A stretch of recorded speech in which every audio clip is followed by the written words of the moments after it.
Good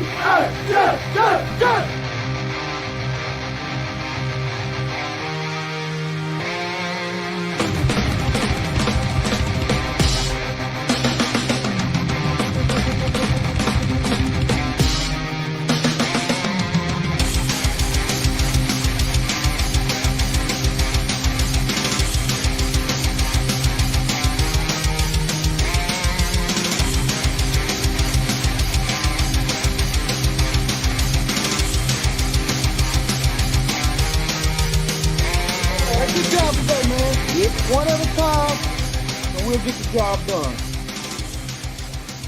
Y'all know what to say. On three. 1, 2, 3. And the home of the Jets.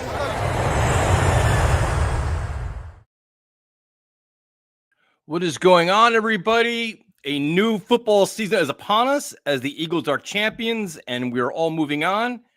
And the Jets are also moving on too, which is very interesting. So when you have breaking news like we had yesterday, I had to get my good friend Ian on much sooner than Tuesday. I couldn't wait till Tuesday, 7 o'clock, man. Tuesday was too far away from me. I texted you immediately. I'm like, bro, we got to talk about this because the reactions are complete chaos on social media. So how are you doing on this sunny Monday here in New Jersey? I'm doing good, man. How's the what's the weather update for Jersey? This is my new thing now. Apparently, I'm a weatherman and a YouTuber. It is. I know. I'm always looking forward to it at the start of your stuff. 40 degrees and sunny. I wish it was like this yesterday when I was dying out there, but it's cool. I'm happy, man. How's it? What's it like in Florida? You're living a good life down there. Yeah. So I'm like, I just checked the temp. It's 75. You bastard. That's so not fair. So I So got board shorts on right now. I was at the beach on Saturday. The beach. I was running around a frozen lake yesterday for 2 hours, like ice, snow, miserableness. So But dude, like, you guys get the seasons up there. We don't. We have like 2 to 3 weeks of beneath 60, and that's it for the year. The whole rest of the year, you're just sweating walking to your car, sweating, doing air, whatever it is. You're just like it's not fun, dude. It's okay right now because it's in the 70s, but dude, once it starts getting to like, end of May, June, July, it's freaking so hot, man. I agree. Thank you, Armand. I definitely appreciate it. So there is huge news, as everybody knows by now. The New York Jets, with their new regime of Aaron Glenn and Darren Muji, are moving on from Aaron Rodgers. And my first reaction, whether you like the idea or not, is that I like that it was a decisive move and it didn't drag out for a long period of time. You didn't let Aaron Rodgers think about it. You let, like, we're getting close to free agency. I like that there was like, boom, done. We're moving on. Here we go. Here's our plan. Let's cut no corners. I respect that a lot, man. 100%. I mean, I think that would have been literally the worst situation, the worst possible scenario where the Jets and Aaron, whether it's problems on the Jets side, whether it's problems on Aaron's side, or maybe just uncertainty, we're going to let this thing drag out. And now we're a week in a free agency and we still don't have a decision. And we're seeing McAfee show and he's not making up his mind and his retirement's on the table. It was like clear cut. This is what the Jets want to do. And we have our answer, for better, for worse. I feel like the fan base is split. I feel like there's so many different arguments that you can make for both sides that make a lot of sense. But this is the direction that the Jets are going to be traveling down. And my second point, I don't say this very often. I almost want to give Woody Johnson and Chris Johnson credit because in theory, their best option here is Aaron Rodgers to come back because that sells tickets. That gives you a glimmer, a chance of winning and all that stuff. And what they said was, whatever this regime decides is what they can do. If they don't want Aaron Rodgers leaves. So Woody Johnson, Chris Johnson, like, you know what? Your choice. Go for it. You have our support. That, to me, is kind of refreshing. I mean, that's me being kind of cynical, thinking that Woody's always about ticket sales, but I think he is. So, to me, this is not a popular decision. You look on social media, it's a mess. People are pissed off and crying and bitching and moaning and everything else. And they're like, you know what? This is the way we're rolling. I like that a lot, man. I do too. I'm not the biggest Woody guy, right? I'm not the biggest, I'm not going to sit here and say that the Jets have some of the best ownership in football, clearly. But one thing that we did say really throughout the course of the season, because I felt like there was like a negative article or a negative report coming out, at the very least once a month with this team, the potential bright side was because of all this negative press, right? Rodgers, the stuff, supposed, involvement with Brick Johnson, the Madden ratings, putting the axe on the Jerry Jeudy trade, all these different things, right? Doing everything for Aaron Rodgers. Hopefully, all the negative press put Woody and Chris Johnson, but Woody specifically, in a position where it's like, man, I got to look myself in the mirror. Things have got to change. Yep. And it really feels like seriously, since the season ended, he has changed. Now, will that continue? If the Jets start 0-5, 0-6, will he start getting impatient and start freaking out? I don't know. But up to this point, we know that he ran the search differently. It was a patient search. Yep. He allowed the 33rd team to, I mean, for of course, we have to give him credit, these guys to come in. He could have went the cheap route. I mean, imagine the reaction from Jets fans if he said, no, I'm going to do this whole thing myself. Yep. Or he doesn't bring in a Rick Spielman and he just says, Aaron Glenn and Darren Muji, you guys report to me directly. I make the final call with things. That to me would have been a nightmare situation, but he took his time. The Jets search was very, very long, very thorough. It seemed like the Jets landed their number one guy. Aaron Glenn wants to be here. It's looking like Aaron Glenn had many opportunities. So I think it's safe to say that Aaron Glenn's probably getting a pretty solid sized contract as well. And again, Rick Spielman was brought in. Is that a Woody Johnson style of move? No, it's not. So I think there is, to a certain degree, a bit of self-awareness. And I think that came from all the negativity this season. No, I completely agree. And like you said, now you have Spielman in the building as, senior football advisor. You have Phil Savage as a consultant. There's a lot of football minds there. And the one thing that, people are kind of talking about, I'm like, this is not an erratic decision where like Aaron Glenn walked in the building, like, you know what? I'm done with Aaron Rodgers today.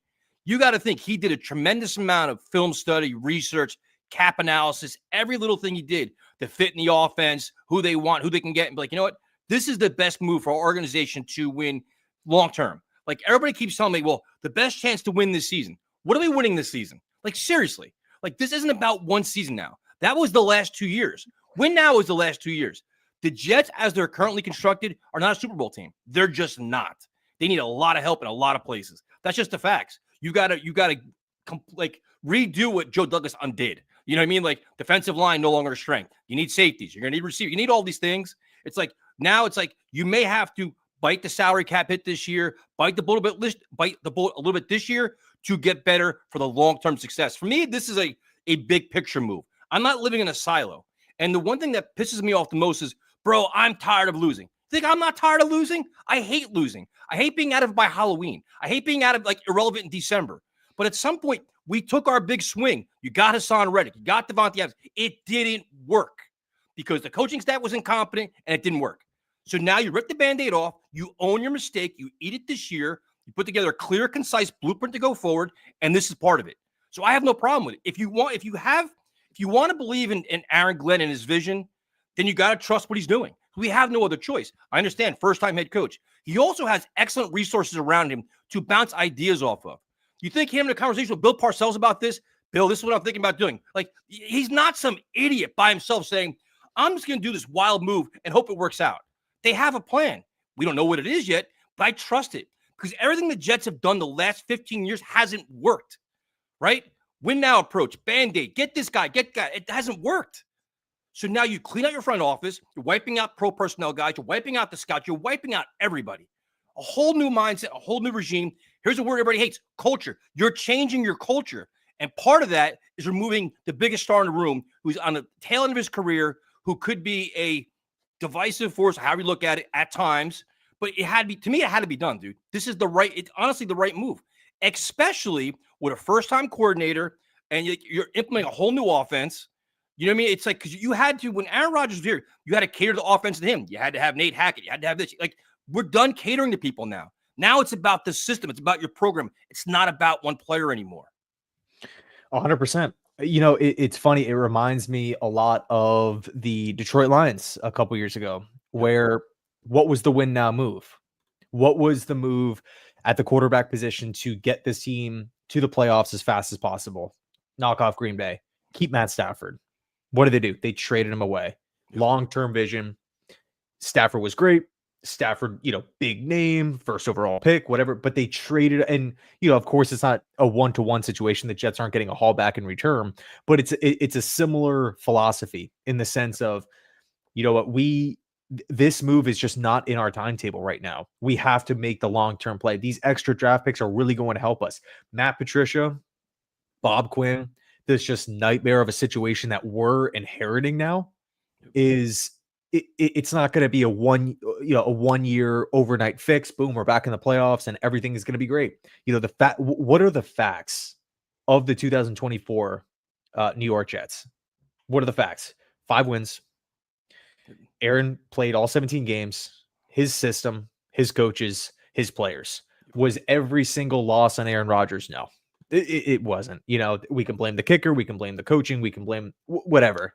The Jets definitely did a lot of, finger pointing themselves. They blame good defenses. They blame the weather. They blame the red line. They blamed Garrett Wilson. They blamed all these different things. Not having accountability. But those are the facts. You can't argue, oh, well, the Jets had 8 wins. No, they had 5. Yep. And the schedule was easier. We didn't play the Eagles. We didn't play the Chiefs. We didn't play the Cowboys, right?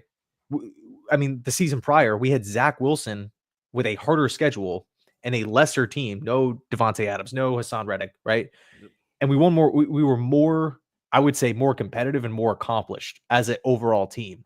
So, yeah, you can say, let's bring Rodgers back. He gives you the best chance to win. He's better than Tyrod. He's better than Travis. He's better than the rookies, which is a fair point. Yep. Totally fair point. And that might be true. But again, we have to look at the facts. Aaron Rodgers is 41 years old. Aaron Rodgers is not a long-term option. It's a 1-year stopgap type of situation. What's the big, what's so bad about bringing him back for 1 year? Paying him $70-80 million over the course of 2 years is one of the reasons. Yep. We have to, another excuse or another reason that was kind of maybe you take a look at all the Jets losses last season, right? What was the big kind of thing that a lot of people were harping on? Well, Aaron Rodgers wasn't healthy.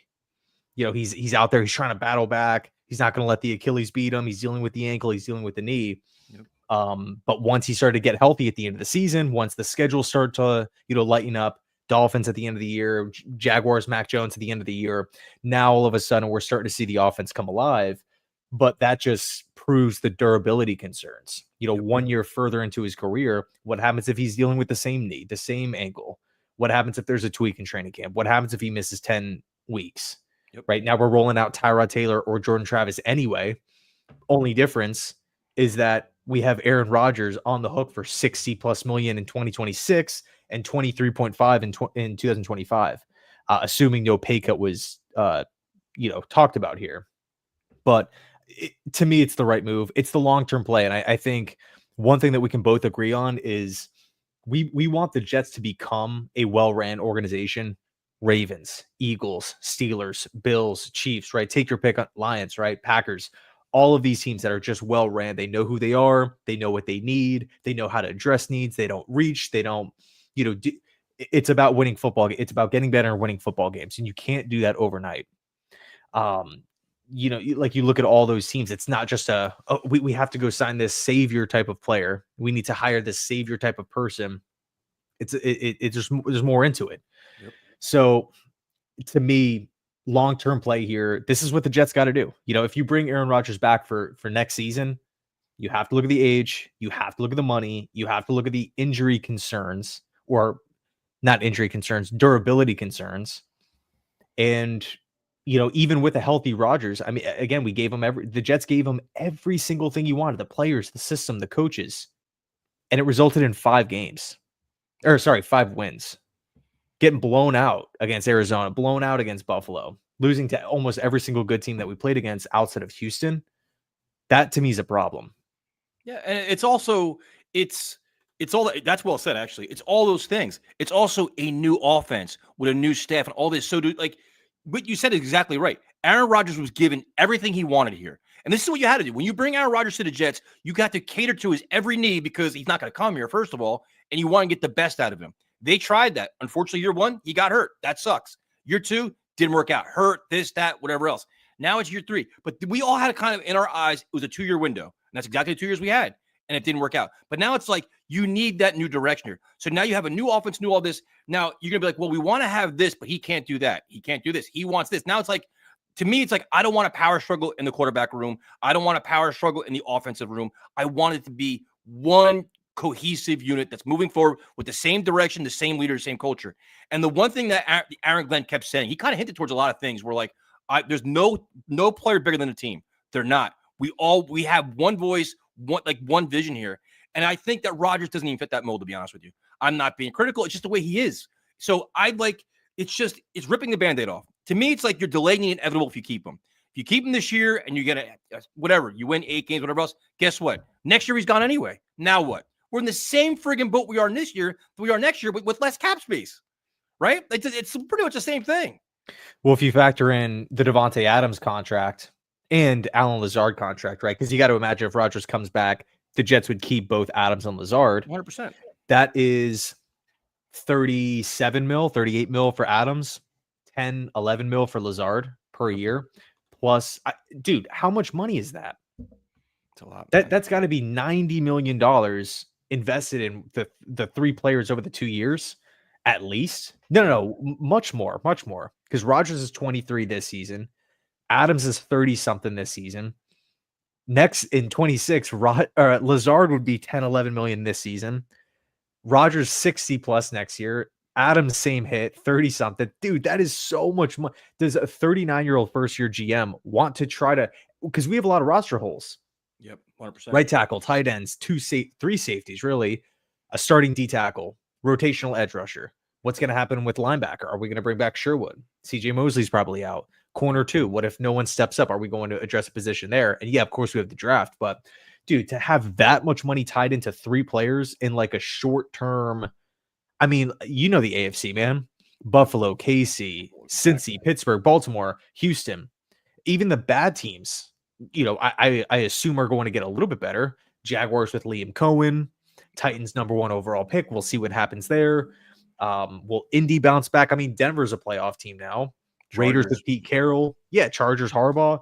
Like, dude, I'm going to sit here and I hate to say it, but I'm going to assume the Patriots play a little bit better this season as well. They actually beat the Jets last year. So, say Rodgers comes back. Say everything goes well. He's healthy. The Jets decide to pay him all that money. He buys into the system. He's running the system that, Inkstrand wants. Adams, Lazard, it's all his guys, and everyone's fully bought in. How many wins total do you think, without looking at the schedule, how many wins does that really result to? Yeah. 9, best case scenario? I mean, the Jets have a lot of issues, dude. Like a lot of roster holes that they got to figure out. So is it worth the money? Is it worth the roll of the dice? Is it worth all of these different red flags to bring him back? I think the answer is no. And honestly, man, like if you are Aaron Glenn, because even if you take it back to 2022 with Rodgers in Green Bay, where, by the way, Aaron Glenn and the Lions knocked Green Bay out of the playoffs in that final game in Lambeau. But what was the excuse that season? He was hurt. He wasn't 100% healthy. So you have 3 seasons. What would that be? 38, 39, and 40 years old, where he's not been healthy. How is that magically going? I mean, could it happen? Sure, where he's 100% healthy. He looked healthy to end the season, but I think who we play matters. We played the Bills late in the season. I went to that game. It was 40-0, at one point. So I don't know. I just think against the very, the really good teams, we just don't really stack up all that well. And but that's the issue, dude. It's like you look at them now. It's like in the AFC East, they're probably the worst team right now because the Patriots, they overhauled their coaching staff with a much better coaching staff, nice young quarterback. They have a lot of talent. Bills, top of the division. Dolphins, 2 is banged up. 2 is going to be back. If he's assuming healthy, they're a very good team. Like bringing back Rodgers for 1 year, it's like the best chance to win. My question is, what exactly are we winning? Is your goal to be happy to win 8-9 games and still be irrelevant and then do the rebuild next year? Because if I want to win the AFC East. I want to make a run. I want to be a legitimate Super Bowl contender. If we're not that for this 1 year hit, it's not worth it to me because that was this year. The year we just lived through was the bring it back for 1 year. Let's roll it out. We did everything possible financially that they can do to bring in all these big time players to make a run to the Super Bowl. It didn't work. So now we got best chance to win this year. The ship has sailed on that. You talked about it. We have a lot of holes now. You've got to change them. Plus, the thing is, you're bringing a new coaching staff that's going to want to change the scheme. How do we know the guys that we have on defense are the guys they actually want to fit the mold that they're going to use?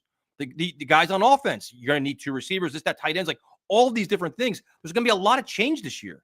That's just the nature of the beast when you do this kind of stuff. So, Yeah, good. Yeah, no, and to throw on top, I don't want to sit here and assume negative things about Aaron Glenn, someone who I really like, someone who I'm really excited about. But fact of the matter is, again, looking at the facts, he's a first-year head coach. There's probably going to be a learning curve. There's probably going to be moments where it's like, dude, throw the challenger flag. Why aren't you doing that? Why aren't you calling the timeout? It's again, like you said, nature of the beast. It's first-year head coach. There's going to be moments where we're scratching our head at maybe a coaching decision, but you would hope that Aaron Glenn learns from it. It's coming. I don't think Aaron Glenn is going to be a top 3 head coach in football next season. Nope. So in an AFC that is just, you're splitting hairs to come up with the playoff picture. Yep. I can literally talk about just team after team after team, make a playoff case, and you're like, that's pretty good, So if we lose a game or two because of not wasting timeouts or maybe not using timeouts or whatever it is with Rodgers, to me, just bringing back the running it back again with the squad, spending all this cash, to me is just not worth it. It would be different if Rodgers was 33 years old or 34 or 35. It would be different if we were talking about Josh Allen or Joe Burrow, Lamar Jackson, Pat Mahomes, Justin Herbert, where we have a guy in his prime. Of course, we're going to bring someone like that back. But for 1 year, for someone who's expensive, durability concerns, he's been hurt a lot over the last 3 years. And then you have that potential. Yeah, another thing that we have to factor in as well is like the off the field stuff. And not saying, my opinion about it is, it's completely irrelevant. Your opinion on it is irrelevant. It's Aaron Glenn's opinion. If Aaron Glenn does not want Rodgers doing McAfee show or something, that's kind of a conflict of interest. Yep. Or maybe it could be, if Glenn doesn't want it and Rodgers wants it, but who knows? Maybe Rodgers said, "Hey, I'm fine taking a year off and we can run it back." I like Rodgers. I really liked how he took a chance on the Jets and he said, "Hey, you know what? Like he talked about the Super Bowl, had like I felt like he was actually a pillar of leadership that first season when we didn't have any. Saleh wasn't stepping up. Douglas wasn't stepping up. Zach wasn't stepping up. Hackett was like nowhere to be found. Like no leaders at all outside of like, CJ Mosley and Quinnen. But that's not going to take you over the top in like just a train wreck of a season. Yep. But yeah, again, I respect Aaron. He's a future first ballot Hall of Famer. If I had a vote, boom, he's going to Hall of Fame immediately the second he's on the ballot. But again, we just have to look at the facts: age, durability, money, timeline. It just doesn't really add. Like the team made so many different moves. They're cleaning up the front office. 39-year-old GM, new head coach, new OC, first year guys in all 3 spots, brand new system. Rick Spielman added to the mix. Woody Johnson doing things differently, hiring the 33rd team.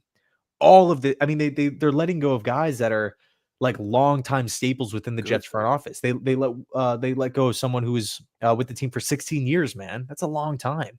They let go of someone else for, I think he was with the team for 8 years.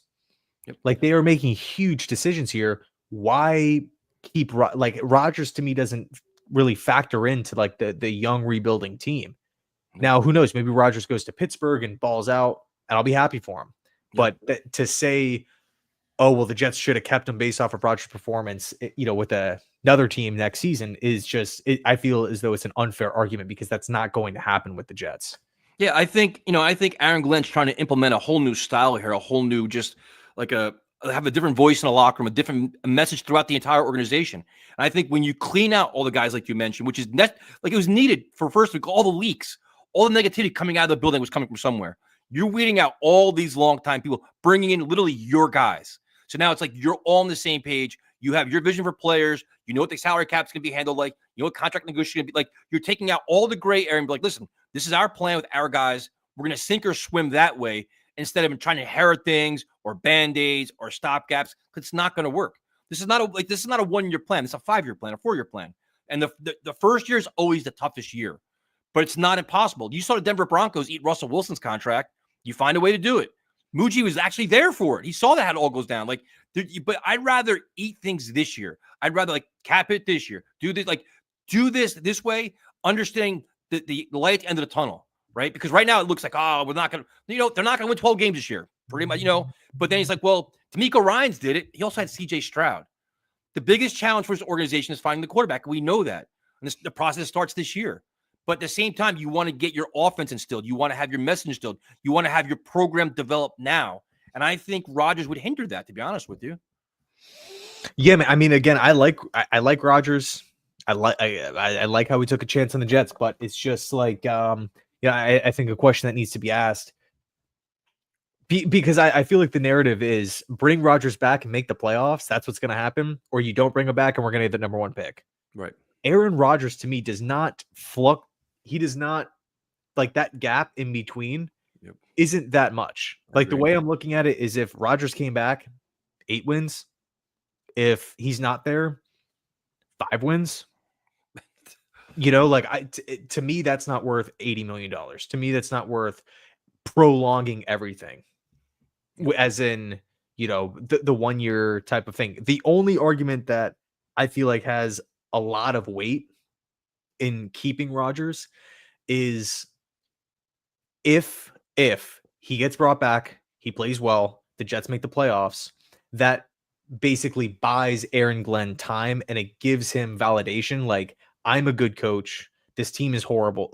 Similar to Sean McDermott to a certain degree. When he took over in Buffalo, immediately he gets there, Bills are back in the playoffs. Playoff drought broken. Not, again, a 1-to-1 thing, but you could make that argument. And there is, I feel like, some good points of maybe. But is that not to cut you off, but I'm cutting you off actually, but is that the better approach? Because look at the Giants of Brian Dable. Well, I'm not saying I'm in favor of that. But see, the thing is right now is the biggest feedback I'm getting, because I had my video yesterday, and yours was excellent too, was just dude, Aaron Glenn's going to suck this year. 9 games in, you're going to want him fired. Actually, no. I understand the big picture. I understand what this program is going to be, and it's going to take more than 1 year to do it, especially if you don't have a quarterback. That's the way it is. Brian Dable won year 1 with Daniel Jones, got coach of the year, all this stuff, and they've sucked ever since. So now it's every year's on a hot seat. Was that fool's gold? Was he actually good that year? Or now is he a bad coach? We don't know what it is. Now you're going to truly understand what Aaron Glenn is year 1 as you see this team grow, develop, and hopefully prosper. Right? You're listen, he's rebuilding it. Are they physical? Are they fundamentally sound? Do they lack? How are they? Are they game manager, time manager? Are they getting better week in and week out? Are there any no-show performances? Are they good in the West Coast? All you're going to see it. You're not hiding anything. This is going to be coaching. For the last, 3 years, the Jets have been terribly coached. Longer than 3 years. They've been terribly coached. So now it's you're going to see what you have on the table. You're not going to be able to hide it. All right, you know what? You're going to try to win games with Tyrod Taylor. You're going to see what they're made of. See what your offensive scheme is, right? That's the way I'm looking at it. And then you see, and the better players you get, the better the team should be. What's really interesting? Thinking back to doing the podcast, in the season, after losses, when Saleh was let go, when Joe Douglas was let go, what were the things that we were talking about, what we would hope for this team in the offseason? The Jets are literally doing every single thing. 100%. They are, first off, they hired a head coach who wants to be here. That was one of the things that we talked about, and a lot of people talked about, right? Let's get a coach that is excited about the opportunity, looking at the Jets hey, man, what a awesome challenge it is to step in and try to turn that around. I embrace that. I'm confident in my abilities as a coach.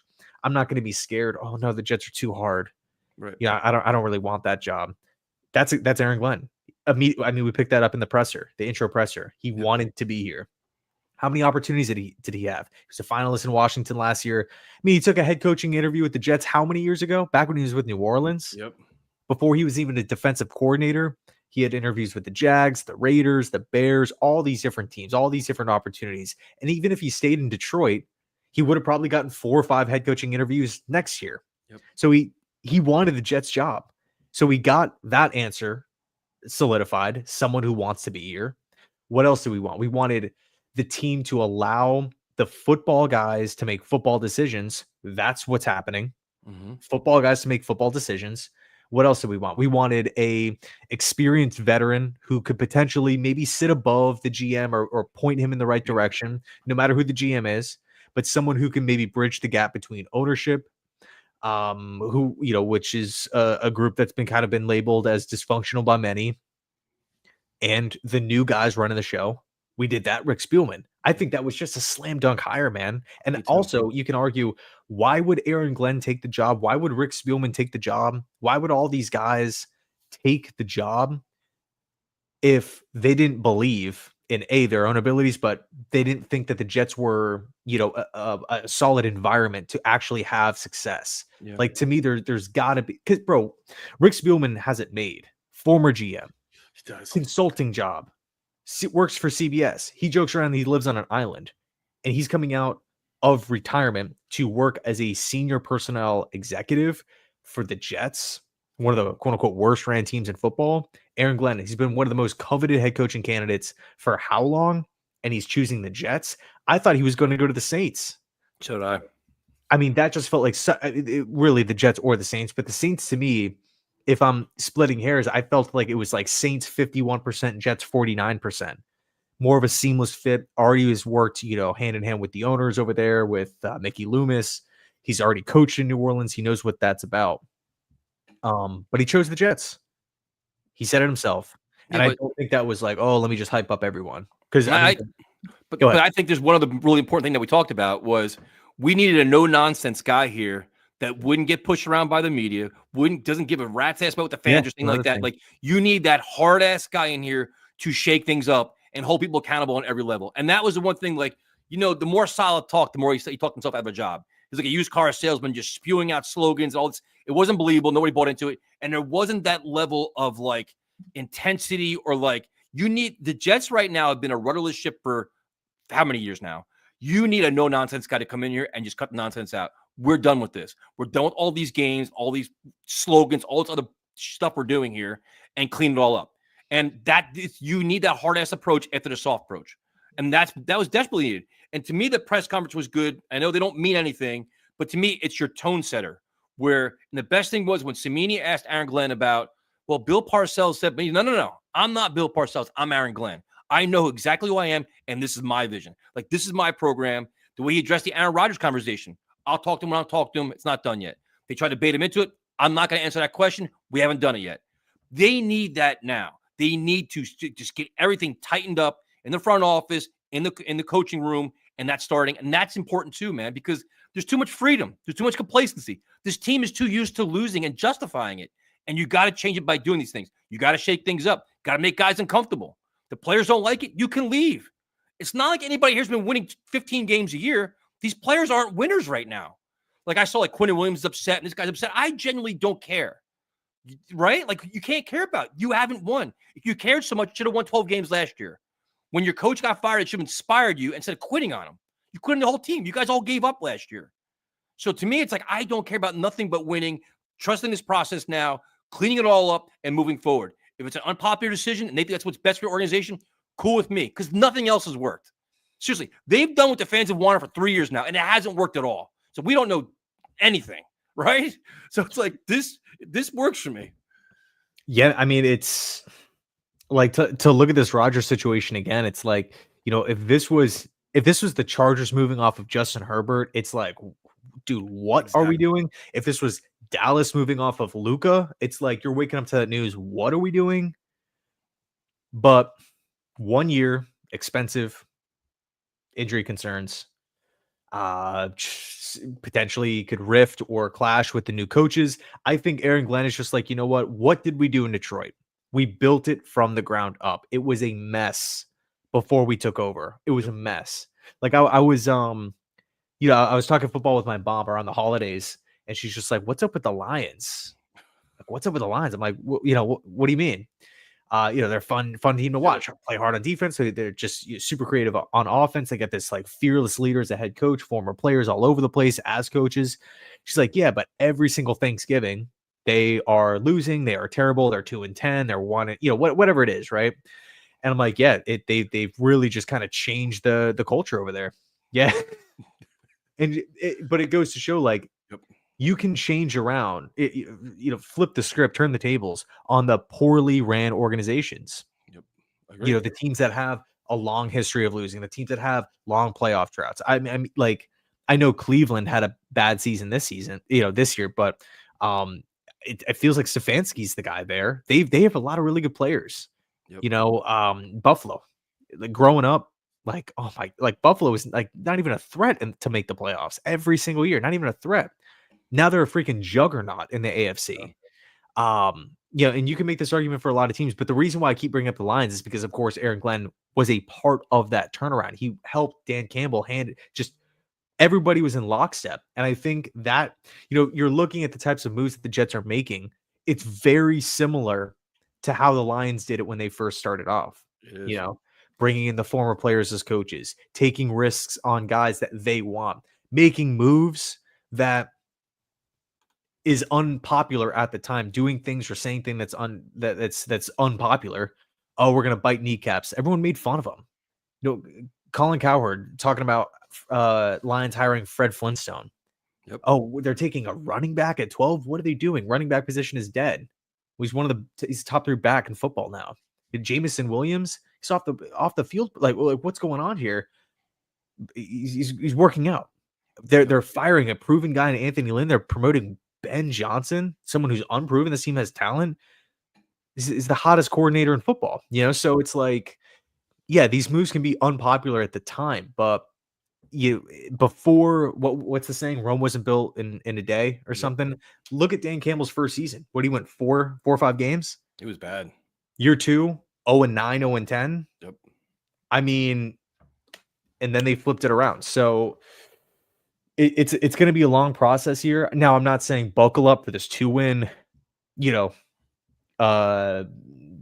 crap show of a season, because I do think we have talent. I do think the defense is going to look a lot better. Yeah, I think with Aaron Glenn. I think it might take like a month or 2 to really get rolling, but I think once everybody's fully bought in, once training camp starts and we start seeing like the team meetings and everything, and players can actually, because players are from afar. Right. I know Sauce Gardner had the, he went to the Jets facility, but like, has Quinn Williams actually sat down with Aaron Glenn yet in person and talked about defensive philosophy, how Glenn views Quinn as a player? Has Glenn maybe has Quinnen gotten to know Glenn's background? I want to get to that point before I start seeing what are we doing here, about Rodgers, because I don't know. I'm a big fan of the hire, and maybe I'm biased because, again, I feel like the Jets are doing everything that a lot of Jets fans were talking about: football guy, senior advisor, bringing in no BS, like you mentioned, someone who wants the job, a former Jet, like. And now we're here, but it just feels like there's like these rifts, and it's uncomfortable. But I frankly, I feel like that's what the Jets need. And last thing I'll say, I don't think Rick Spielman would have taken the job if Woody's like, we got to get back to the playoffs as soon as possible. That to me is not a successful formula to win. No, and that's why I say they're all on the same page. It's not like you're piecing things together. They were all a part of the whole process together. Phil Savage was in it too. They all know the task at hand. They had to understand what Muji's vision was, what Aaron Glenn's vision was, and they all wanted to be a part of it. Brendan, thank you so much, man. Good to see you both again. Honestly, I don't know what good could come from hanging on the Rodgers. The upside is a couple extra wins, but honestly, I'd rather focus long-term under a new regime. That's kind of where I'm at. Like, and that's the, it's honestly how I feel as well. It's a thing of moving on. The one question I have, bro, this is crazy. Valen, you're crazy, bro. You're crazy. you are just absolutely, thank you so much, man. You're always so nice to us. That's awesome, man. That's absolutely wild, dude. You're crazy. Thank you so much, man. So his comment is, just want to say thanks. Last year has been brutal. Last couple of years has been brutal. Having the two, you made this shit tolerable. Keep doing what you're doing. Thank you. Crazy, man. Crazy, bro. That's insane. That's craziness. But the question I have for you is, what is the aftermath of this decision with the players? Like, you saw some comments on social media. Quinn Williams, I think, deleted his X account now and whatever else. Do you think, like, especially Garrett Wilson, we'll start with him because he was a guy that was a little disgruntled, probably with Rodgers favoring Davante Adams, how he's being used in the offense. Do you think the departure of Davante, I'm assuming he's gone, and Rodgers maybe gives Garrett Wilson, like, you know what? I'll be more open-minded here. I'm going to be the guy. Do you think that's the case? Or is he going to be like, you know what? Now I definitely want to go because now I don't know who my quarterback's going to be. And like if you're Garrett Wilson, what would you do? Would you request a trade, or would you say, you know what? Let me talk to Aaron Glenn. Let me see what their vision is and hang in there another year. Well, I don't think my answer would be the best approach to it because I don't think a player on a rookie deal should request a trade. I just don't feel like you have that backbone yet. You don't have that foundation as an NFL player. Like you haven't really paid your dues, in my opinion, to Right. request a trade 3-4 years into a career. Now, if you're someone like Calvin Johnson or like DeAndre Hopkins back with the Texans or like Larry Fitzgerald when they weren't winning, okay, it's a little bit more understandable when it's just year after year after year after year. Right. Or for example, like maybe if like Max Crosby requests a trade, like just I mean, we just saw it with Myles Garrett. Like these guys are proven established players. I'm not saying Garrett isn't, but what's been the track record with all these Joe Douglas receivers? They're not really working out. Right. Denzel Mims didn't work out, second round pick. Elijah Moore didn't work out, second round pick. Alan Lazard didn't work out. Corey Davis didn't work out. Corley doesn't even. Joe Douglas is talking about he's the 4th ranked receiver in the class, and he's not even get on the field. Who are the 3 in front of him? Because there's a couple odd man out.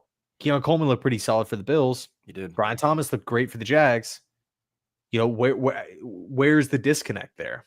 You know, so Garrett's the one that is kind of like the shining star of it all because he was like the most elite prospect coming out, no brainer top 10 pick, and he's been able to produce with not so ideal situations, horrible coaching in football, inconsistent quarterback play, inconsistent offensive line play. So if I was Garrett, I would ride out my rookie deal.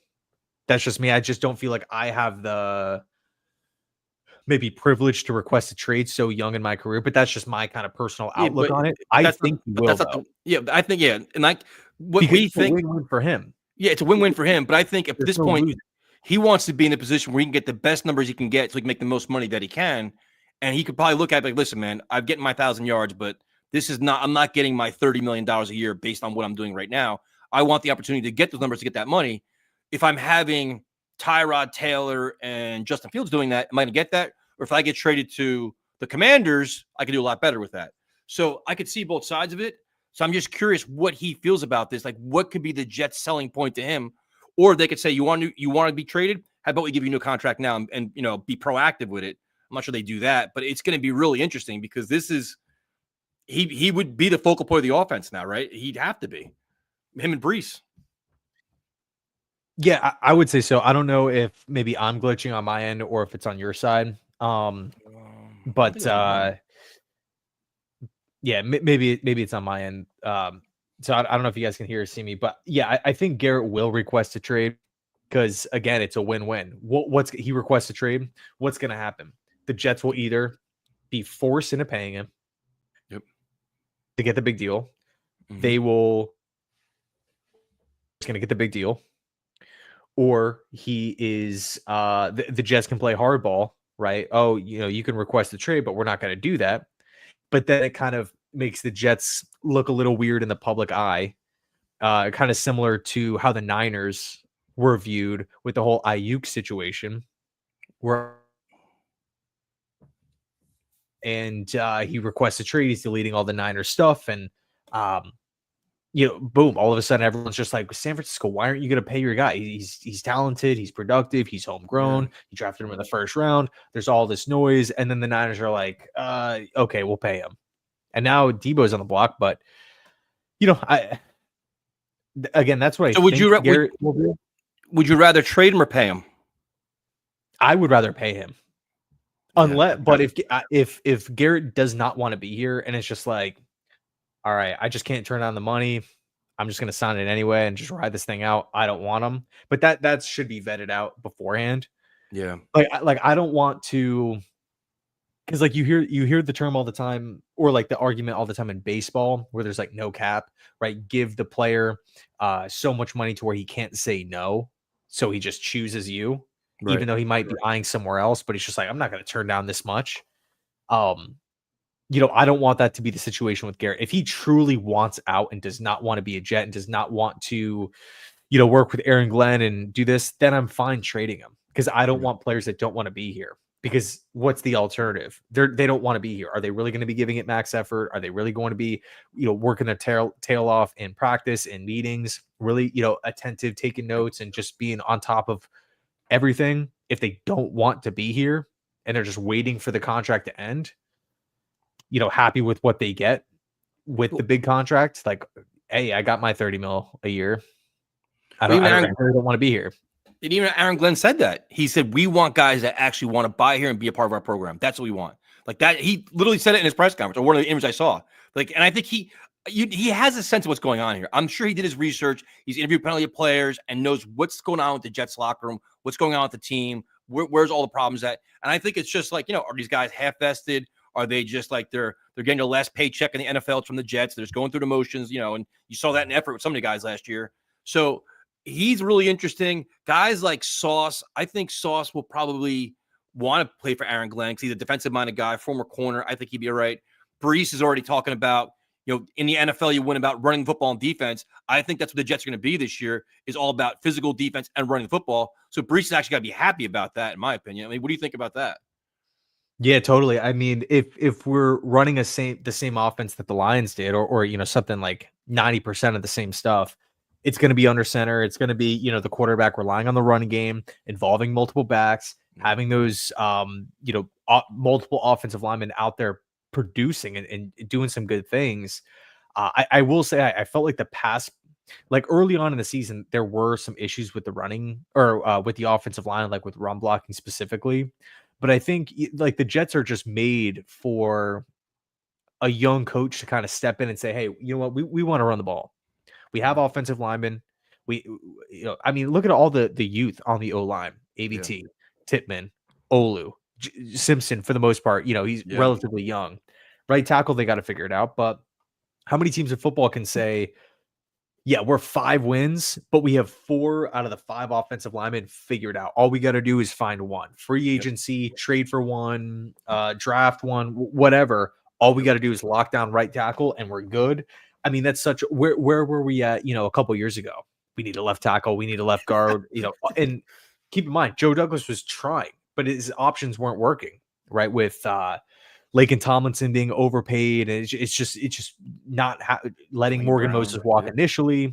Yeah, so Becton drafting him, changing his position, flipping him all around, never really just kind of giving him that one lane. Of course, Becton had a part of the reason why it didn't work out too. But anyway, the point is, yeah, good old fashioned ground and pound.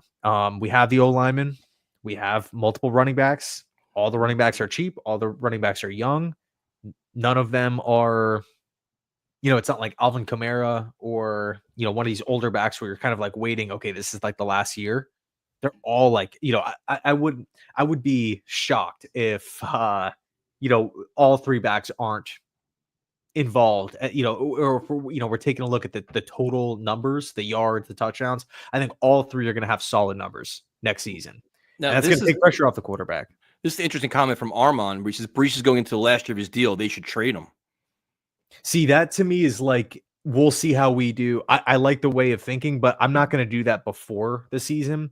That to me is like a trade deadline where if the Jets already have a bunch of losses and like say we have 3 wins at the deadline, 3 wins, 4 wins at like week 9, week 10. And we say, okay, what team out there who's going to go on this playoff run could use a dynamic RB1? Yep. Give us the highest bidder, as opposed to flipping them now where it's like, we're getting rid of like a really, really good young player to start the year off. Yep. I just don't know. I think I would rather trade him at the deadline if I'm going to be moving on and I don't want to re-sign him. If I'm putting my shoes, assuming Darren Mucci doesn't want to bring him back.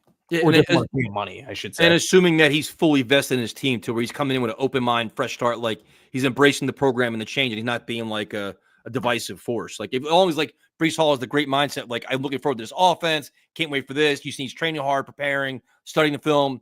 If he's doing like what he always does, you have no problem. Because then if he's doing all that and he's training, comes up like a fire style. I don't want to do that. And he's a great talent. Like you still want to keep pieces here because you want to try to win games.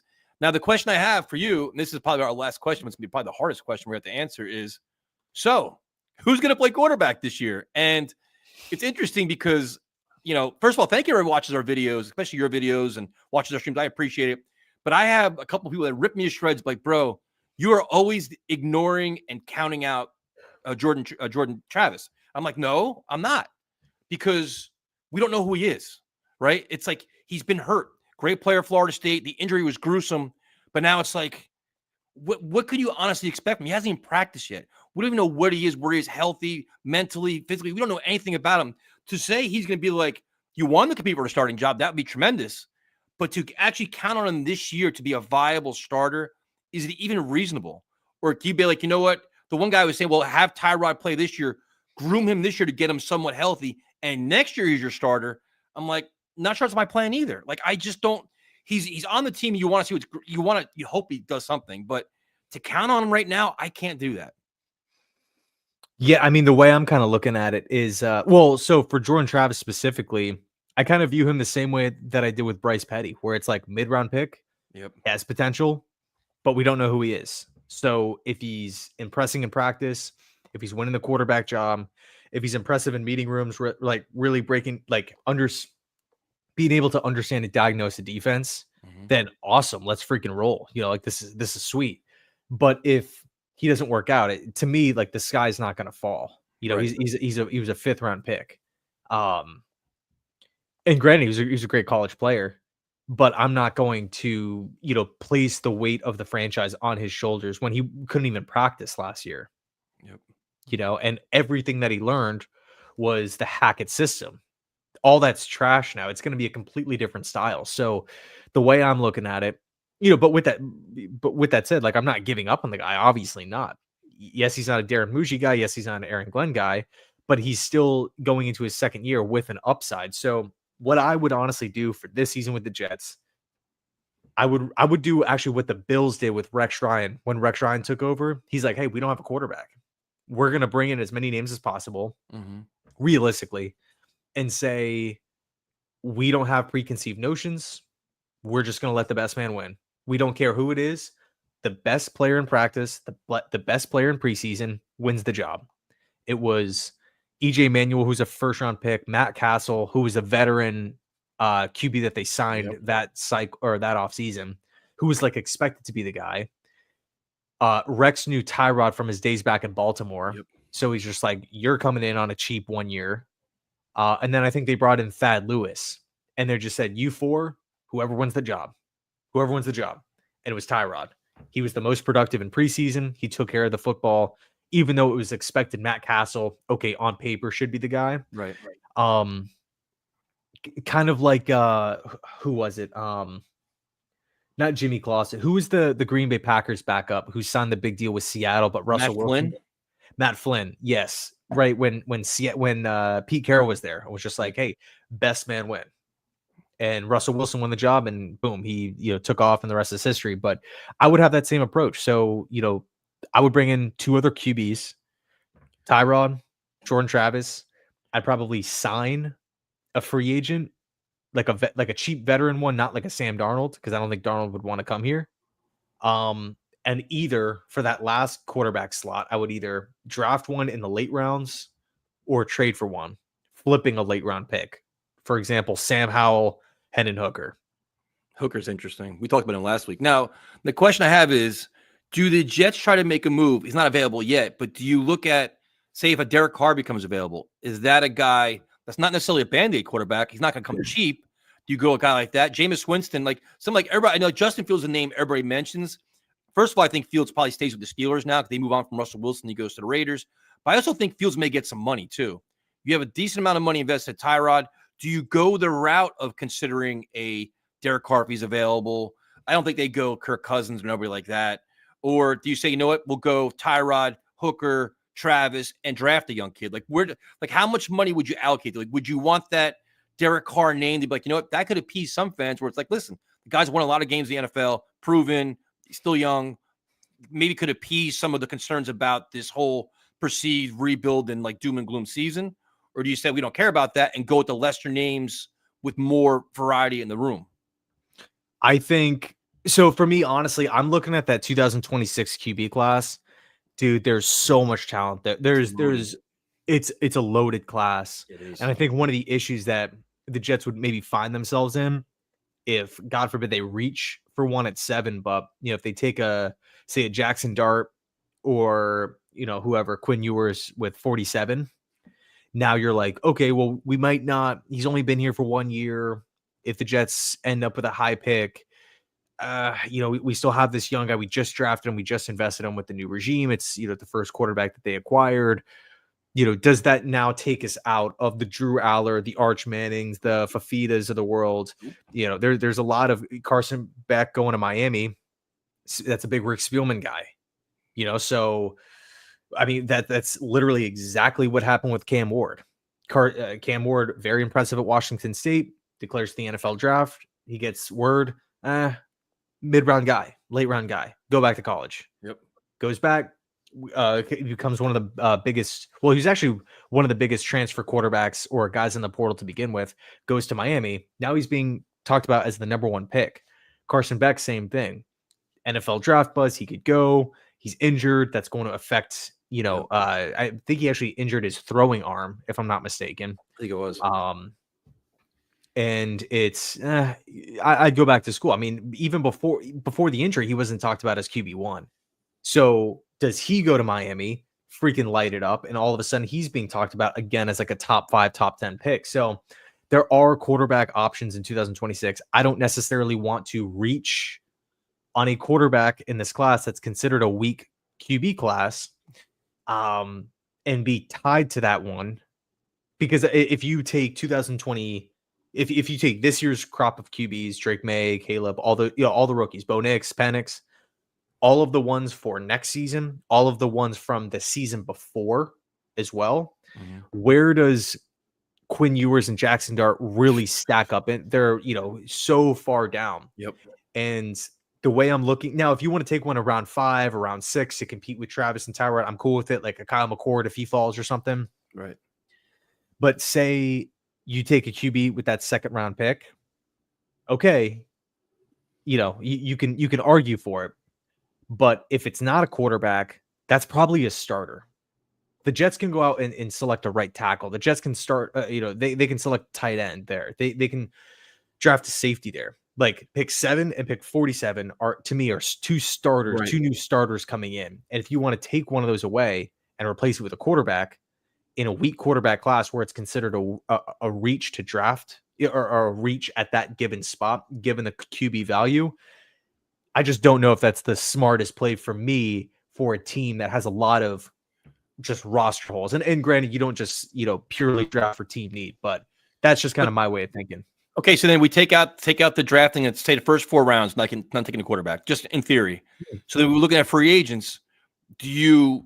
Would you spend a little bit more to get a Justin Fields? Would you say, you know what, let's get Derek Carr here, who's still like, how would you rank your free agent value chart then on who you'd want? Like Jameis Winston would be fun as hell. He'd be wild. Like you never know what they'll expect out of him. 5 touchdowns and 5 interceptions. Like what kind of money would you spend there? Would you take any chances or no? Well, I don't necessarily know if Fields is the best system fit for what the Lions have been doing over these past couple. So ideally, I think if you're Fields, I'm sticking to Pittsburgh. Like he looked solid early on in the season, factor in all these other practices, another offseason, a full training camp where he's the QB1 and he's not splitting reps. All those extra reps are going to him. I think I think he could take a hometown discount and just go right back to the Steelers. I mean, he just spent the entire season with Arthur Smith. Arthur Smith is back in Pittsburgh. Seems like it's a good offense. We'll see what happens with like their running game, but Derek Carr is interesting. I mean, he's an older veteran. Kirk Cousins is an older veteran. The only way I'm bringing in either of those guys is on a cheap 1-year deal. I'm not handing out a 2-year deal. I'm not doing that. I'm not paying him $20-something million. For example, Kirk Cousins, I was going to do a video on Cousins because you have the Rick Spielman connection. Yeah. You have the system fit connection. You have Kirk Cousins who just signed that mega deal with Atlanta. He's being released or is set to be released. Yeah. So he's essentially this year's Russell Wilson, where the Falcons owe him a ton of cash. He could go out and just sign a vet minimum. He could. And still make however much he's making with Atlanta, and be totally fine because he's making a ton, dude. So the contract with the new team doesn't really, impact Cousins. At least it shouldn't. If he's holding out for more money, it's kind of concerning. But in my opinion, but yeah, I mean, you can argue certain guys, but if it's, I don't want to sit here and pay Derek Carr $35 million a season for 1 year. Like that to me is just not really ideal. I would rather just maybe bring in a 1 year. Because again, what's the drop off between Tyrod and Derek Carr? What's the drop off between, so one of these established free agents and a draft pick or someone you trade for? So would you rather go, instead of going, I'm with you. I agree. Like, I'm not spending like Cousins at like $6 million a year. Okay, fine with me. Like, why not at that point? He's a great leader, whatever. He may be a little bit banged up and older, but he's fine. But the money is a big factor. So instead of, if you wipe out, say no Cousins, no Fields, no Carr, do you say give a shot to like Marcus Mariota, Carson Wentz, kind of the Rex Ryan approach? Like, we'll get a bunch of these guys that aren't going to make that crazy amount of money on 1 year deals. Take a flyer. Like, you know what? Competition, we're getting you a chance to start. Whether you do or not, it's up to how you play. Do you go more that route where it's like probably like an incentive laden contract where if you get the starting job, you make an extra couple $1 million? Like, you go that route with these guys? I would, because I think another reason why that makes sense is because Aaron Glenn is setting a standard. I don't care because, all right, let me ask you this. When was the last time the Jets had a true, fair quarterback competition? It's been a while, man. Very long time. Especially you said fair. Fair. Yeah, I mean, because when Zach was drafted, that wasn't fair. He was given the job immediately. Yep. Going into year two, I mean, whether it was Zach Wilson, Rodgers, obviously you're going to give him the job, but Sanchez given the job, Geno was like kind of forced to play, and then you had the whole Fitzpatrick Geno thing. I mean, I guess the Jets brought in Josh McCown. You had Hack. You had Petty, but it was kind of McCown's job, and he was going to be the guy with Bowles. So it's like the way I'm like what I would do right now. I think because this is not a 1 year fix. So for me, I'm rolling Tyrod out there, Jordan Travis out there. I think I would flip a late round pick for Hendon Hooker, someone who knows the Lions coaches or now the Jets coaches, someone who has potential. If Hendon Hooker was coming out of Tennessee this year, in this class, where would he be? He'd probably be QB3 or QB2. Yeah. Because the only reason why he fell to a 3rd round pick, well, shouldn't say the only reason, but the big reason was because he got hurt. Just like Jordan Travis, actually. But as comparing the two prospects, Double H was much higher regarded. Is he getting cut, or we get the trade for him? I would flip a late round pick for him just to be safe.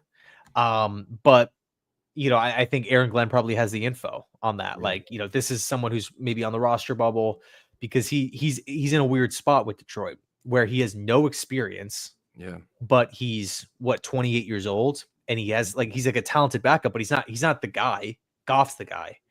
But if Goff gets hurt and you're in a must-win situation, do you want to throw someone out there who has no real NFL experience? Yeah, he has a couple snaps, but like that in a crazy hectic playoff environment, so if I was the Jets, I'm acquiring Hendon Hooker, whether I'm signing him, whether I'm trading for him.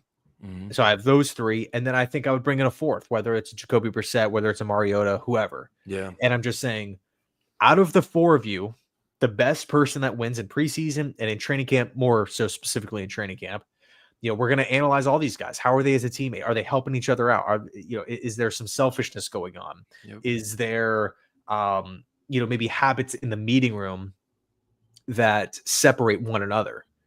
I think I think that kind of creates this competitive environment where everyone's all of a sudden pushing each other. And I think other players in the Jets locker room look at that and, with the understanding of, hey, Aaron Glenn's, he's fresh on the job here. Yep. And we're talking about the most important position on the field. And he's just saying best man wins. Like that just doesn't happen really in the NFL all that much. It's just like, we got to get the guy, we got to get the big name in the offseason. And then let's just say worst case scenario, Tyrod goes out there and sucks. Jordan Travis goes out there and sucks. Hendon Hooker goes out there and sucks. Marcus Mariota goes out there and sucks. And you go 0 for 4. No one pulled away.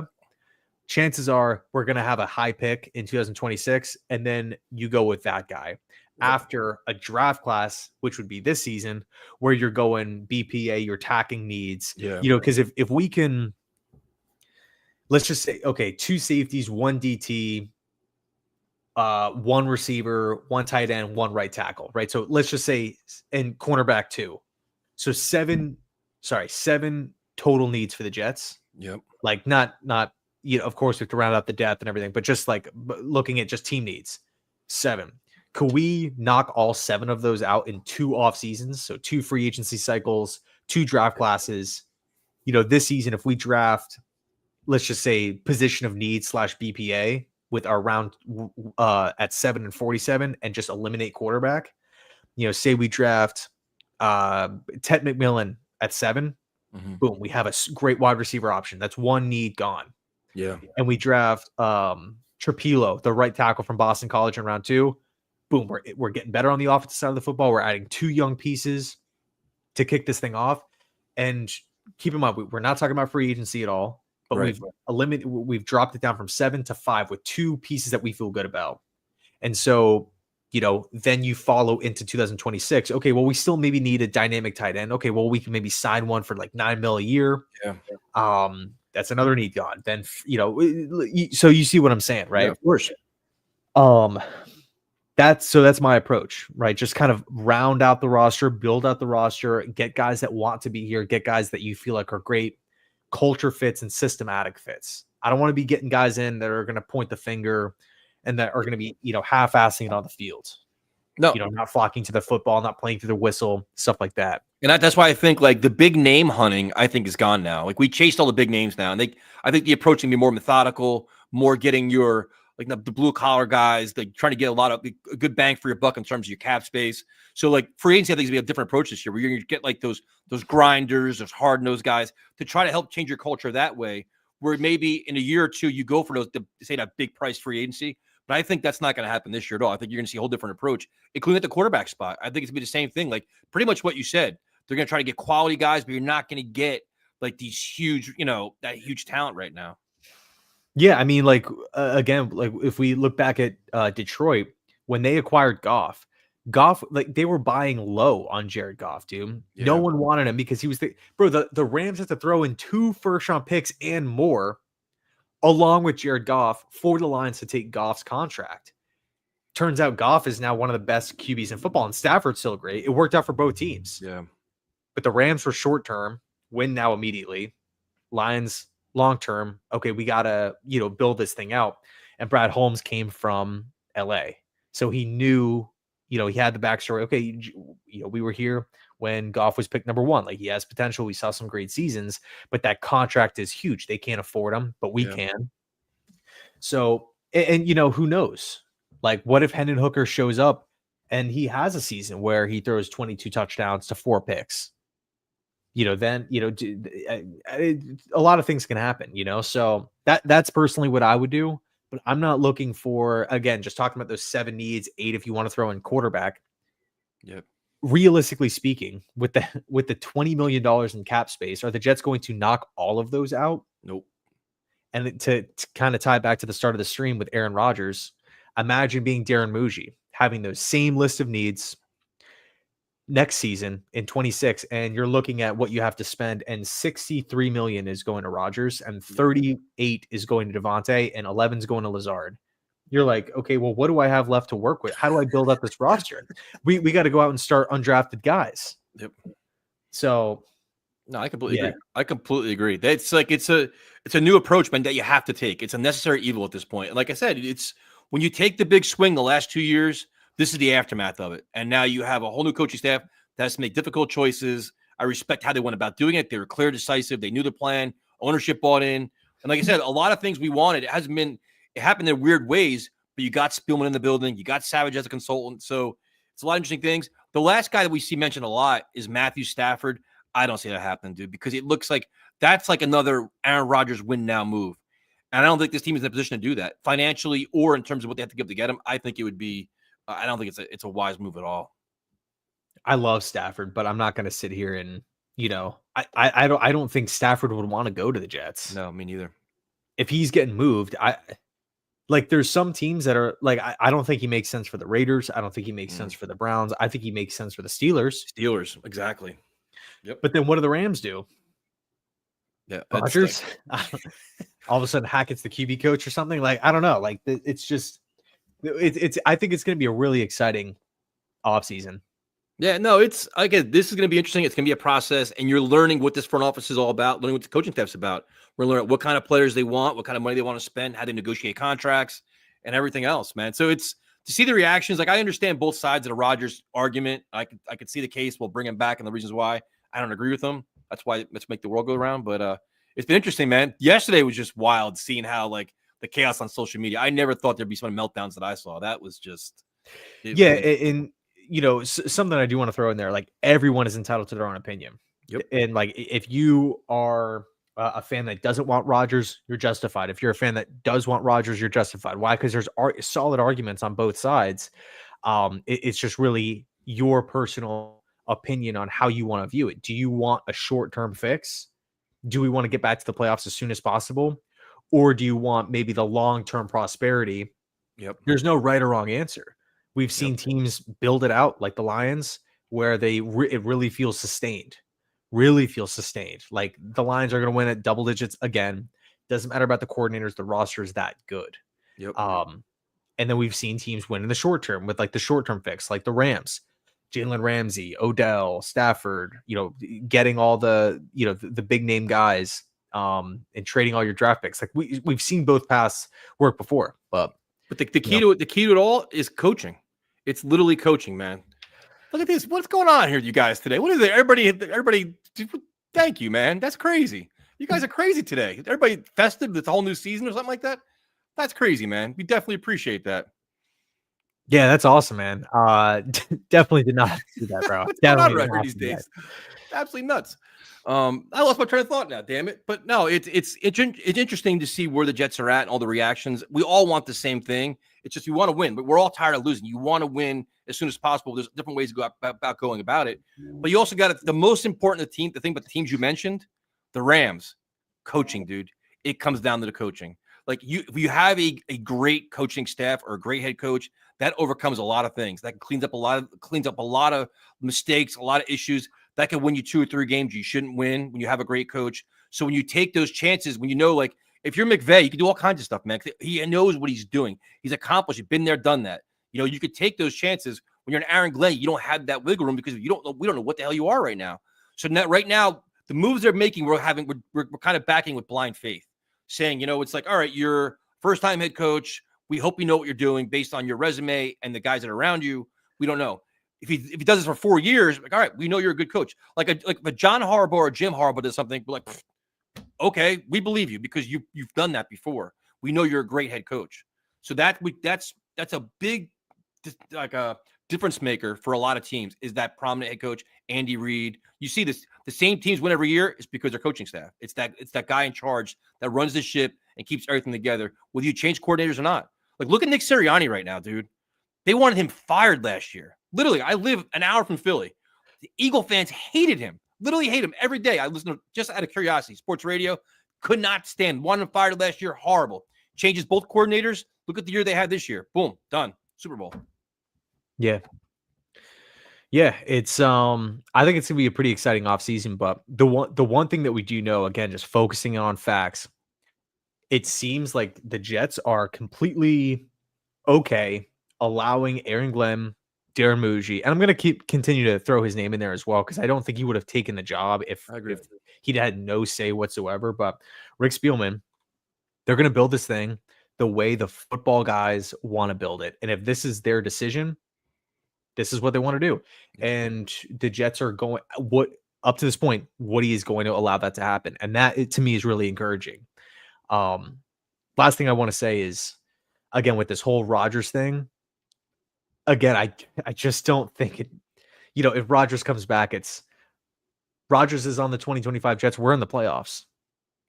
There's a chance that we could get 5 wins again next season with Rodgers, you know? And it also doesn't mean that without Rodgers, we're going to be picking first or second. You know what I mean? Like, what's that drop off? How much do you value potentially an extra 2-3 wins. No, Is it worth the $80 million that Rodgers is owed? Is it worth, kicking the can down the road?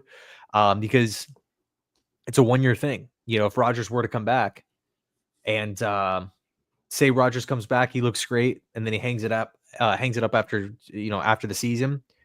Well, now the Jets have got to find a quarterback, and we are picking in probably early 20s. Yep. And we're in the same boat that we are now, and having to figure it out. Only difference is that there'd be a lot of money tied to Rodgers for that season. So yeah, like the cap hit is a killer, man. It's an absolute. It hinders so many things, especially when you're trying to rebuild and address all the holes we just talked about. So it's going to be interesting. Like I said, I'm excited. Like I don't like the one thing. It was funny when they hired Glenn and Muji. It was all about, oh my goodness, like we got to trust whatever they say, whatever their process is. We all got to buy in and support them. Let the football guys make football decisions. They make their first big decision. Oh, these guys are fools. They're idiots. They're incompetent. I'm like, dude, we don't even know what the aftermath is. It's February 10th. 2 months from now, we can have a quarterback we all like. Like, wow, I didn't see that one coming. Like, you got to let this whole thing play out first. You got to get through free agency, get through the draft, see what the vision is. And when you see your roster going in the training camp, like, all right, what's this team? Is a team better, now than they were 3 months ago? Do they have a path to winning 8 games or 7 games or 9 games or whatever it is? So it's like we all react initially, but then it's like you got to look at the big picture and let the whole thing play out because so much changes. To me, this is similar to the first day of free agency when the Jets don't do anything. Oh, my God, this staff's incompetent. We're not doing anything. We suck. Same old Jets. 2 days later, they signed like 4 players, and now we're back. Greatest staff ever. I knew it. We're the best in the AFC. You got to let it all play out, man, and see what their whole vision is because, when they took this job, it's not like this Aaron Rodgers thing caught them by surprise. They had to present, in my world, when they met with Woody Johnson, Chris Johnson, Jaime, and Spielman and everybody else, they said, okay, listen, I don't want to bring Aaron Rodgers back. Okay, then what is your plan? How are you going to replace him? They had to have some kind of blueprint to hand over to them. Like, well, we'll figure it out. We'll figure it out. It's not a plan. They had to intelligently explain their process to say, here's our path to finding our next quarterback for this year and for the future. And I'm sure every candidate had that, but that has to be the case. This isn't like a, flip the coin. Okay, he's out today. No, you have to let them show us their plan first before saying they're incompetent and we're winning 3 games this year. Mm-hmm. I will say this, man. From afar, Tyrod Taylor has always been one of my favorite players in football. So if he gets the starting, if he goes out, the Jets run a full QB competition and he wins the job, I think him as a teammate, him as just an overall veteran quarterback. And of course, we haven't really seen much of him. We saw, a couple games with the Giants last season against the Bills, where I was at. I saw him, bro, when Tyrod was in there, granted against Bills backups, but looked pretty solid. I'm not going to sit here and just be like, yeah, he's a cast off. I love Tyrod Taylor. I was actually bidding on eBay for a Tyrod Taylor auto card. Unfortunately, it was with the Bills and I didn't win it, but yeah, I'm excited for like training camp to start. And I don't know. It feels like, let me actually throw this at you real quick. I know we're streaming forever. I don't know what your schedule is looking like for today, but one point we have not talked about, it just hit me. If Rodgers were to come back, think about the national media, the expectations placed on the Jets and Aaron Glenn immediately on Tanner Engstrand, calling plays, installing the offense, on Aaron Glenn, on Muji. We're win now. We why aren't we trading our picks at the deadline to help us win? Yep. Every single loss is going to be critically analyzed and made fun of. I think that's a big thing. And without Rodgers, I'm just going to assume Lazard and Adams are gone or going to be gone too. Without that, it kind of lets the dust settle a little bit and steers the attention elsewhere to where Aaron Glenn is just like Detroit, man. Again, like we're going to sit here and build this thing the right way. That's my assumption with it all. I think the playoff, because if Rodgers gets back or, decided to, if the Jets decided to bring him back and we start the season off 2-5, what are we doing? Like this is a disaster. And, then we have to deal with all the dysfunction and, potentially more depressing and angry press conferences from players and all these different things. So no, and I completely agree. I mean, what, to make your point even further, We're seeing it now on social media. People are saying our best chance to make the playoffs this year is bringing back Aaron Rodgers. Fans are saying it. And it's like that, like the expectation with Rodgers coming back is playoffs from the fans themselves. So you think it holds everybody else. And it's like, wait a minute. That's like, this team is a flawed team. And you're not, and if you win your 8 games, the aftermath of the salary cap is enormous, dude. Where like, you may have your window of little success this year. Next year, you're screwed.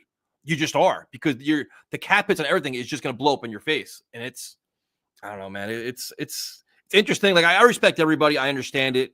I don't understand the reactions yesterday. It's kind of crazy to me, but whatever, teach their own. But that's a really good point, man. Because it turns the tables on how the Jets are viewed. It's because, bro, they've been the NFL's punching bag for the last 2 years. You know, whether you like Rodgers or you don't like Rodgers, whatever, it's still the losses, it's still the distractions, it's still the athletic reports, it's still the owner's dysfunctional. Every single show, Cowherd, ESPN, First Take, all the other ones, right? Yep. It's, the Jets lost again. And the coaching is horrible. Hackett's horrible. Quarterback problem. It's just an issue of injuries, all these different things. And, you know, playoff expectations, playoff Super Bowl or bust, all these different, you know, sayings and everything. Dude, without him, again, it just kind of like settles the dust. And now all of a sudden the Jets are the underdogs again, where it's like we're trying to punch up. We're trying to move up and knock off. And, you know, we're going to start climbing the totem pole again, as opposed to having this massive target on the backs from the media. And I think that's going to help the transition and at least alleviate some of the maybe external. And I'm not going to sit here and say Aaron Glenn's going to be bothered by it, but Woody could be bothered by it, and that could be a problem. So I don't know. I don't want to have like kind of that. I don't want it to sound weird, but I think maybe setting the bar lower in year 1 for Aaron Glenn is better than just saying, okay, well, Rodgers is back. You better make the playoffs now. Yeah. Well, I mean, I think there's an expectation to see this team play very competent, physical football. Definitely. Fundamentally sound like you got to see a lot of the stuff we saw with Saleh last couple of years is just unacceptable, where you want to see much better line play, much better fundamentals, discipline, you know what I mean? Stuff like that. But I mean, that can still give you 6 wins, 7 wins easily. You know what I mean? Like, you know, like I'm not going to like, I think when we talked about this last week, I think where it's like, well, when Joe Douglas and Saleh took the job, it was like, well, this year's a wash year. We're going to suck. We know it. We inherited a bad roster. We're not going to win. We just wiped all. We didn't care about losses. Like, it's part of the process. That process, that's not going to happen this year. Like, we expect things out of this year, just not winning the AFC East. But we expect you better be competitive week in and week out. Get better as the season plays along. Be, you know, like get in that 6-7 win range. That's kind of where they should be at least. Yeah, I mean, one of the big positives with the Lions when they were losing all those games with Dan Campbell, Jared Goff, you know, they had the O-line already pretty much for the most part intact. Aaron Glenn was a part of it. One of the big reasons why everyone kept their job was because the team was getting better. They were taking the Bills, they were taking the Packers to the end, to where Josh Allen or Aaron Rodgers would have to go on a 2-minute drive to beat them. Like every single game they were competitive. Yeah. But yet, if you compare names on paper, roster to roster, it's like, well, one is way better than the other.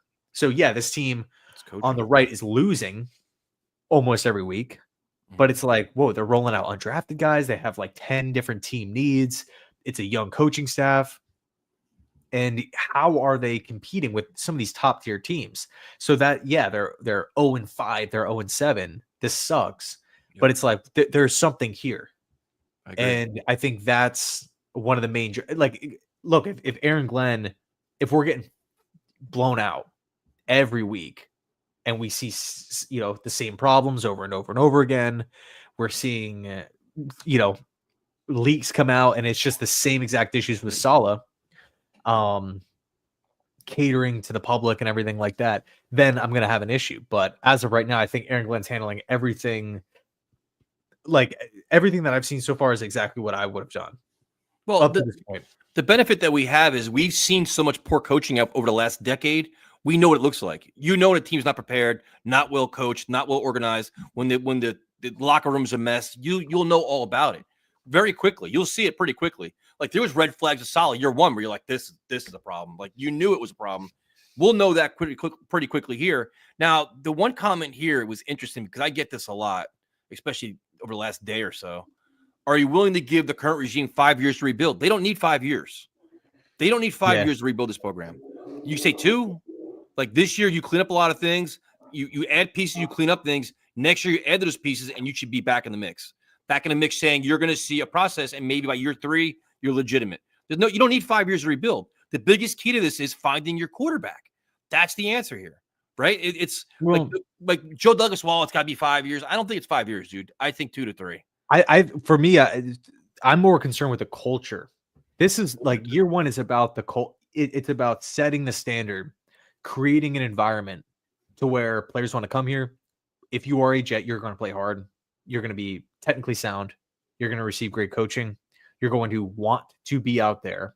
That's what being a Jet is about, being physical, being attentive, being just a professional, right? I mean, just so many question marks last season. You're not going to throw teammates under the bus. We're not going to be talking about specific plays on how other people should have done better. We're going to look at ourselves. We're going to deflect credit to others, but we'll all take the blame. That's what I want to see in year 1. So if we roll out there and we get 4 wins, year 2, yeah, we better get more than 4 wins. So year 1 for me sets the stage. Like, okay, where are we at right now? We tear this thing down where we, it's first year for everyone, brand new quarterback, this, and that. Where are we? And then from there, it's like, okay, how do we, where are we going to be in the following year in 26? That to me is the ideal blueprint.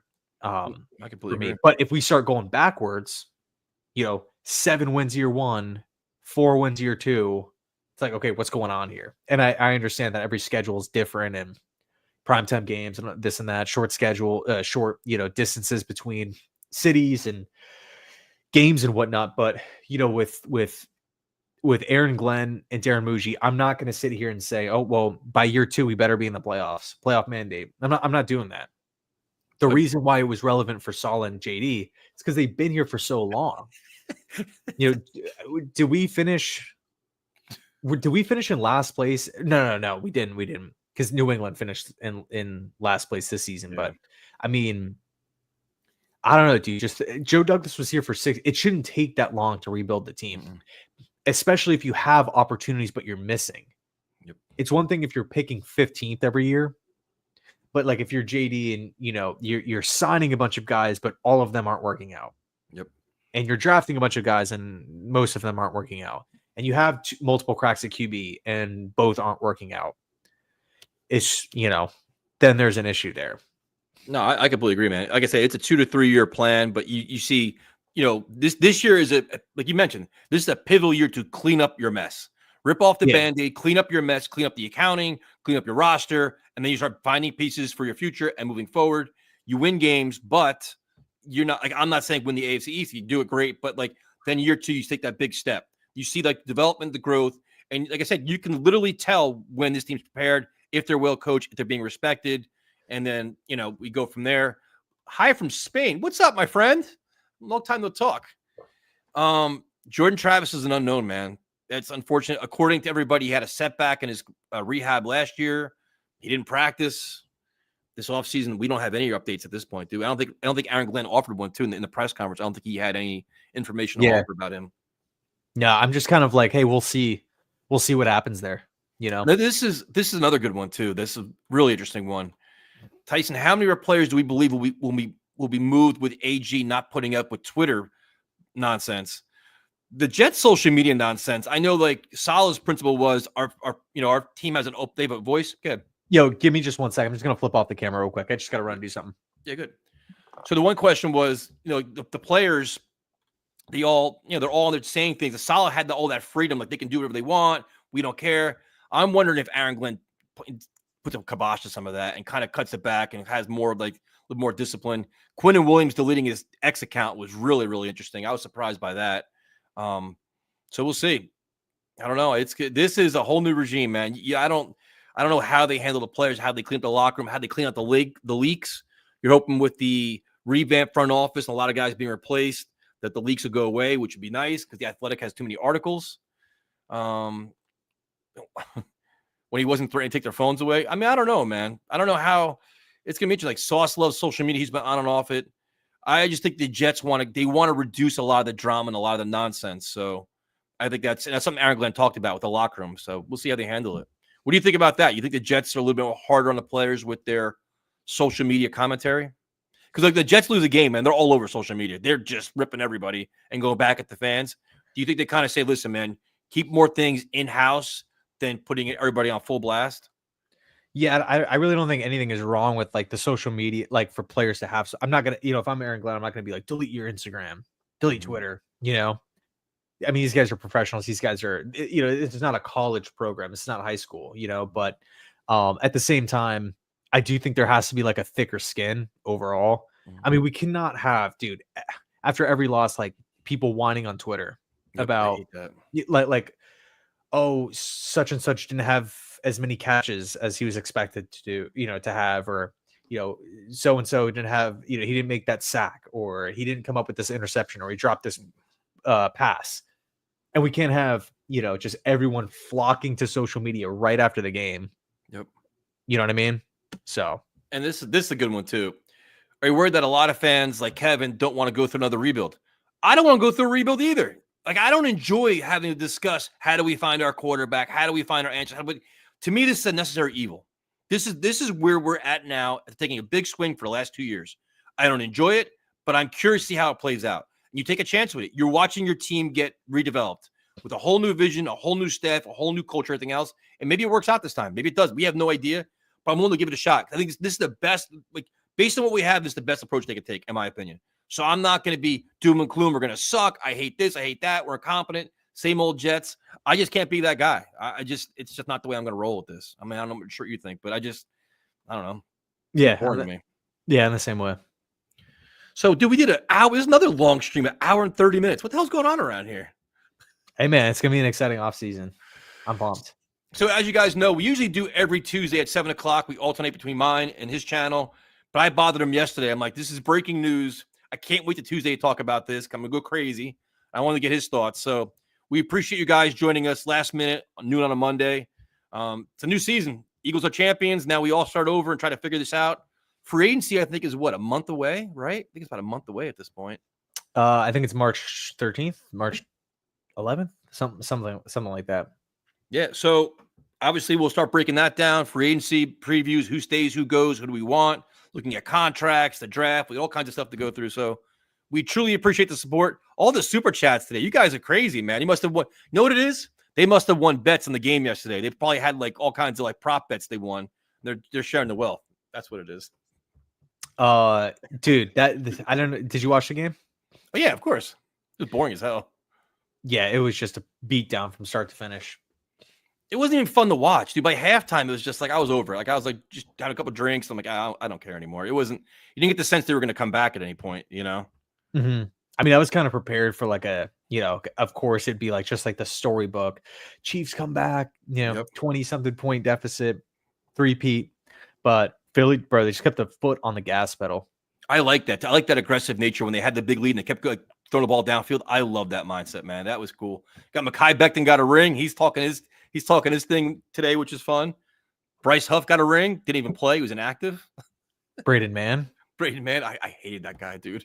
I could not take him. He was due for one shank punt every week, and it drove me absolutely crazy. It's crazy. I mean, he's pretty good for Philly. Yeah, it's been wild. So thank you guys for joining us. We definitely appreciate it. Next week, 7 o'clock, his channel. Hopefully we have more fun things to talk about. Like Ian's going to give us his free agency approach to solve all our needs in 2 years, which I look forward to.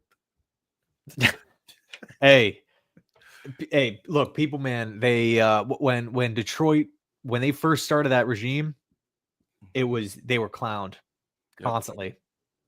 So look where they're at now. That's right. Number 1 seed. Gotta believe. We'll talk to you guys next week. Thanks for joining us.